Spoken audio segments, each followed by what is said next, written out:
दिव्य बंसल जी।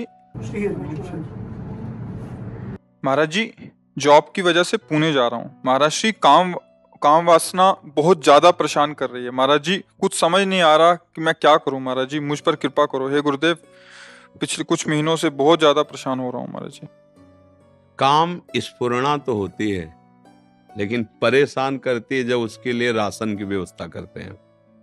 खुली बात है, गलत क्रिया, गलत दर्शन, गलत संभाषण, गलत आहार, इसको आप रोकिए।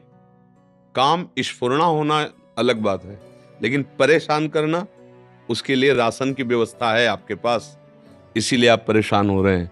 नहीं, स्फुरणा हो सकती, पूर्व संस्कार हो, स्फुरणा आती है, तरंग आ जाती है। कभी काम की तरंग है, कभी मोह की, क्योंकि अभी कोई भगवत प्राप्त थोड़ी है। लेकिन परेशान करना, बस आप देख लीजिए। मोबाइल रूपी दुश्मन से बचिए। कुसंग से, जो गर्लफ्रेंड बॉयफ्रेंड वाला जहर है, इससे बचिए। ये भले समझ में लोगों को ना आवे, लेकिन हम जो कह रहे हैं उसको समझ लो। ये वो जहर है जो तुम्हारे जीवन को जड़ से नष्ट कर देगा। आगे देख लेना। संतों की बात समझ में नहीं आती है, क्योंकि उनको लगता है कि ये क्या जाने, बाबा जी हैं।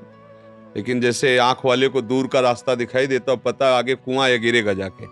तुम्हें लग रहा है बहुत सुंदर मार्ग है, हमें दिखाई दे रहा है कुआं है, गिरोगे जाके।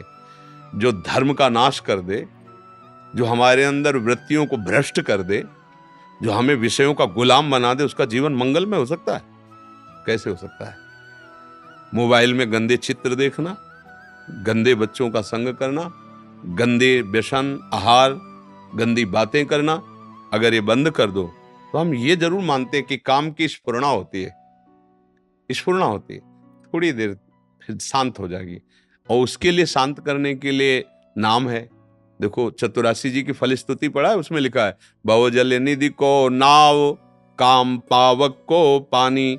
जैसे आग जल रहे हो, पानी मारो तो शांत हो जाता है ना, ऐसे चतुरासी जी के पद गाने लगो, काम वेदना शांत होने लगी। लिखा है, फलस्तुति लिखी।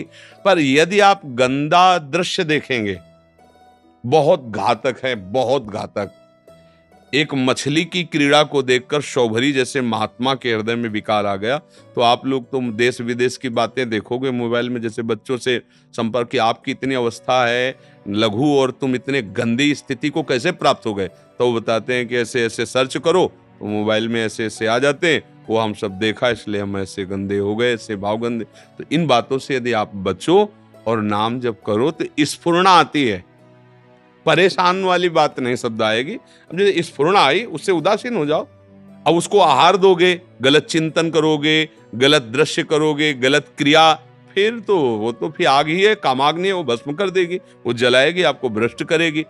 ऐसे नवीन नवीन बच्चों की आदतें बिगड़ गई कि किसी दूसरे की जरूरत नहीं, अपने आप से अपने आप को नष्ट कर रहे हैं। वो काम वेदना तो फिर बढ़ेगी। अगर आप ऐसे दोषों का कहीं भी किसी भी तरह संग करते तो छोड़ दीजिए, तो ये प्रश्न खत्म हो जाएगा। परेशान करना, स्फुरना होना होता है। जब तक भगवत प्राप्ति नहीं होती, तब तक ये वासनाएं स्फुरित होती रहती हैं। और जहां भगवान में मन लगा, भजन हुआ और उनकी कृपा हुई, तो सब शांत, हृदय निर्वासनिक हो जाता है। कोई भी किसी तरह की वासना ना उसे प्रभावित कर सकती है, ना स्फुरित हो सकती है। समझ रहे हैं आप?